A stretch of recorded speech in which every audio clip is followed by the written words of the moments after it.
All right, Themba. How's it feel here at the red carpet at the World MMA Awards? How excited are you to be here?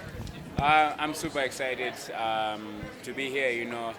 Thinking of it a few years ago when I started this sport, I was a gardener. Then I started working as a security guard, trying to make means and try to pay for my bills so that I can continue with this sport. I was working as a security guard at a Pick and Pay in Cape Town, and I would sneak in the counter for magazines and look at this magazine, Fighters Only magazine, as a security guard, while the boss was not seeing me, and I would always wish one day I would be in the magazine, in the local shows. That was in EFC, Fighters Only magazine, EFC back in South Africa, and to just feature in the magazine was a dream for me.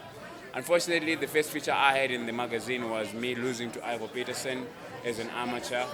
And it was not a good thing, but I was in the magazine, and it was a blessing for me to be there. And from where I come from, to be here right now in Las Vegas, amen, it's a dream come true. And this is God. This is God's work. It's not my work. It's not my doing. I might have worked hard to be in this position, but there's something that are not just you. And you must know it's always the man above. So when you started to go down that MMA path, did people think you were crazy? Like people around you, that, did they really understand what you were going for? Or? My cousins thought I was crazy. My cousins thought in the beginning, because I didn't bring money home because I was an amateur for 3 years as an amateur. Sometimes I would borrow money from them to pay for my rent and to just move by, get by. And they would think that, maybe I have a spirit of being poor, and they didn't understand why was I doing this. And I also the dream was just to become a champion on a local show and one day come here and become a champion in the UFC, which is still the goal, and I believe it's gonna happen. So, yeah, man, like anything in life that is great, you start with people calling you crazy, and when it makes sense, everybody will jump on it. Some will critique, some will get jealousy, but it is what it is. It's life. You obviously had a very successful career before the UFC. Then you get in it. Then you've even blown up further with everything that's gone on with The Rock. How has your life changed since that experience with Dwayne Johnson? Yeah, so basically I was a champion in South Africa in EFC, and it was I'm very grateful, like people would think that, I'm not grateful of the path that I have walked, I'm very grateful of the path that I've walked, and every journey led to be here right now. So whatever happened that it led me to be broke on that day, it was a blessing because you know what, I could have asked my manager for money and he could have given me in the blink of an eye, but I didn't, because I thought to myself, I don't want to be a burden to anybody.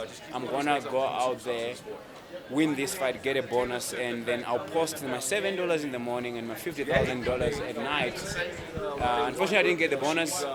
I won the fight and I shared my story, because it was still a win for me, and I wanted to inspire people. So yeah, man, that's what it's all about at the end of the day, inspiring people for me, especially the kids from Africa that come from the same background as I come from, that were orphaned at a very young age, that didn't have rich parents, that didn't have parents, that didn't have the degree, that didn't have anything to go.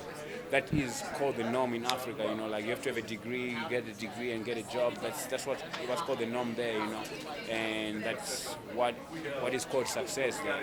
And I want to give hope to those kind of kids because we cannot be good at everything. Maybe some are good at fighting, so maybe they'll choose this path because of me.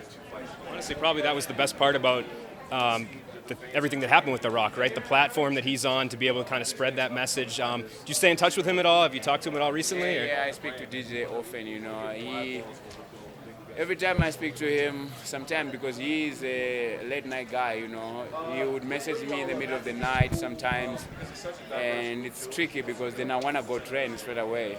Because the energy that he gives me every time he messages me or call me or whatsoever, I feel very energized because I know that I have to make him proud. He's already proud of what I have done, what I do, but it's that extra energy that he gives me every time he messages me, and the support that he has given me, man. He has given me a head start in the United States of America, which is a great country, and my dream is to give somebody a head start in America from Africa. And until I achieve that, I'm not done. Talked about fighting for EFC in South Africa. Dana White's talked for a while now about the UFC going there. Would you recommend that as the place that they go? Is there another country you feel like would make the most sense? Yeah, man. In terms of infrastructure, South Africa is the best country for UFC to go to. Would I love to fight there? I fought there a lot, man. I fought there a lot, and I would like to fight somewhere else in Africa. My pick, I would like to fight in Rwanda, in Kigali Arena. Maybe one day headline a fight night there, and then eventually, if my country builds an arena, fight in Zimbabwe. Appreciate the time, Themba. Thank you so much, brother. I